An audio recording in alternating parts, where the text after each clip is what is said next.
जुड़वा ड्रामे की अगली किस्त में आप देखेंगे कि सारा और ज़ारा को लेकर सभी पागल हो जाएंगे। कभी वो सरमद को हैरान कर रही है, इसे नाराज़ कर रही है, और कभी नाना मियाँ परेशान हो रहे हैं इसके बदले हुए अंदाज को। जिस सारा को वो ज़ारा समझकर घर लेकर आए थे, वो जिस तरह घर से भागी ये देखकर तो वो परेशान हो जाते हैं, और ऐसे में ज़ारा की माँ से कहते हैं कि वो कराची जाने से नहीं रुकेगी, क्योंकि वो ज़िद कर रही थी कि मुझे कराची जाना है अपने घर।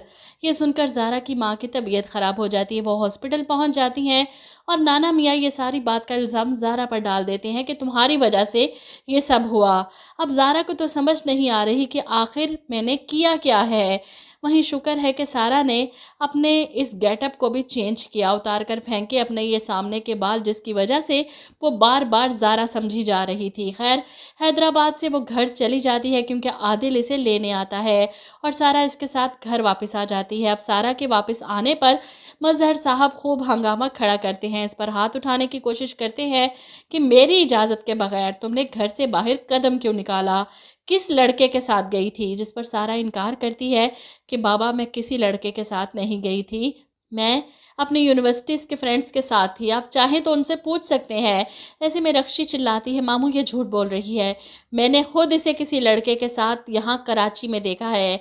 वहीं आदिल बताता है लेकिन मैं तो इसे हैदराबाद से लेकर आया हूँ। मज़हर साहब को यकीन नहीं आता, वो चिल्लाते हैं अगर इसने सच नहीं बताया तो जान से मार दूंगा मैं इसे। जिस पर आदिल कहता है मामू खुदा के लिए आप अगर इसे मार देंगे तो आपको भी तकलीफ़ होगी।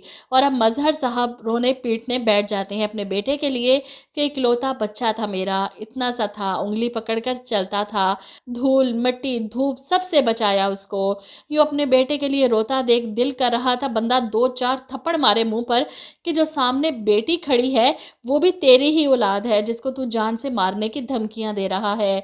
बेटे के लिए रो रहा है और बेटी बर्दाश्त नहीं हो रही। लानत ऐसे बाप पर जो औलाद में फ़र्क करके बैठा है।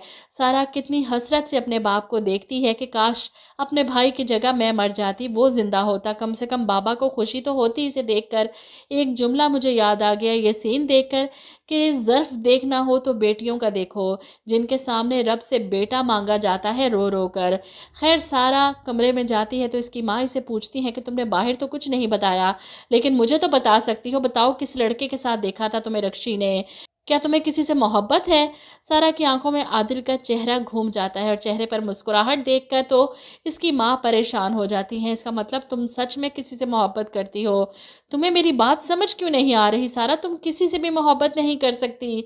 मोहब्बत करने वाले को इस घर में बहुत सख्त सज़ा दी जाती है, घर से तो निकाला ही जाता है, जिंदगियों से भी निकाल दिया जाता है।